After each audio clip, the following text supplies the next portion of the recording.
Mr. Disworth, 3 full years have passed since you attacked our daughter. She and we, her family, will never be the same. We wonder, is it possible that you are any different? Are you any less dangerous now than you were 3 years ago? Why should we believe that you will not do this again? We were told that you do not remember what happened. Let me remind you.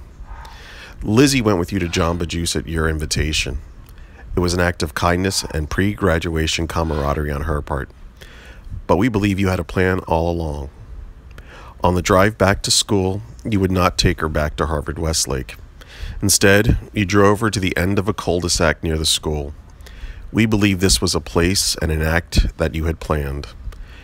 You entrapped her in your car, parking next to a brick wall where you would not be clearly seen. With her still strapped in the car seat, you attacked her with a claw hammer, swinging at full force without provocation or explanation. You brutally bludgeoned her head, her arms, and her legs in an attempt to kill her. 20 of the head blows were completely through the scalp to the bone.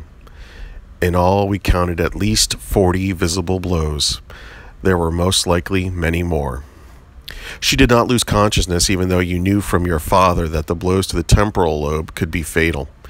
She used her legs to push you away, unable to free herself from the seatbelt. So you swung wildly at her legs with the hammer, crushing her tibia into shards. When she could not be overpowered, you got out of the car, you walked over to her side, you grabbed her hair, and you started swinging. The hammer broke. So then you tried to strangle her. At that point, she managed to bite your hand as you grabbed her neck. Only after she bit you did you stop. You said, "I'm done." Then you walked back around the car to the driver's side. Lizzie managed to get out of the seat belt and out of the car before you could drag her with you. But she could not walk. You crushed her leg. You drove off as she dragged herself across the lawn, screaming for help, fearful that she was dying because of the profuse bleeding from her head.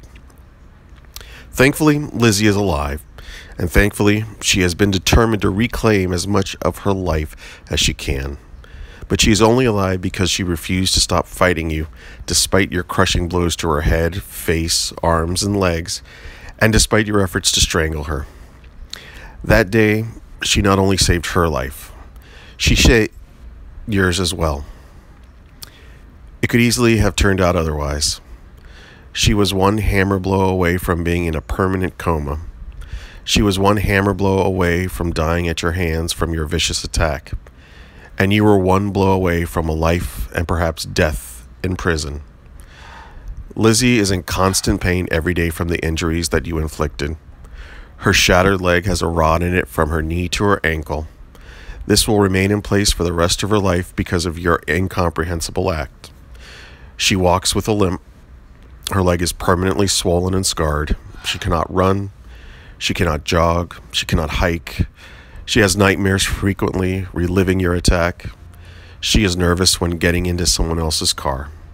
She will never be able to get away from the horrors of those moments. You have changed her life permanently. You have changed an entire family's life. You have scarred us all. Have you changed? Some days I ask Lizzie how she managed to forge ahead. She has told me that it turned out the best it could have. She believes that if she refused your invitation, you would have committed this brutal act on someone else because it was your intent to commit murder that day. If she had walked away and someone else was murdered, she believes she would have suffered lifelong irrational guilt, thinking that if she had not been kind to you, you would have talked to somebody else. But now, because she was kind to you and never mistreated you in any way, she thinks you are dangerous, and so do we. You should have gone to prison. Instead, you're going to school and making friends and enjoying the outdoors and posing for pictures with your fraternity brothers with paintball guns and army fatigues. Your mother has hired IT experts to try and erase your past with linked web pages, elementary school games, fuzzy bunnies, and rainbows, all designed to bury the searches that reveal the brutal attack and the facts of your actions. You have moved to Florida and created a life that has allowed you to forget. But we haven't. We have not heard you take any responsibility for your actions. We have not heard any statements of remorse from you. We are told you do not remember something that we will never forget. We have no reason to believe that you're any less dangerous today than you were 3 years ago. We did not insist that you be sentenced to time in prison, but do not misinterpret our act of restraint for weakness, for our failure to hold you and your family accountable for your actions. We do hold you and your family responsible. We will not forget what you have done, and we will do everything we can to be sure that you are treated more severely for any future transgressions. We had hoped that something good could come of this. We haven't seen it yet. Perhaps good is there. You'll get the help you need and should have had a decade earlier.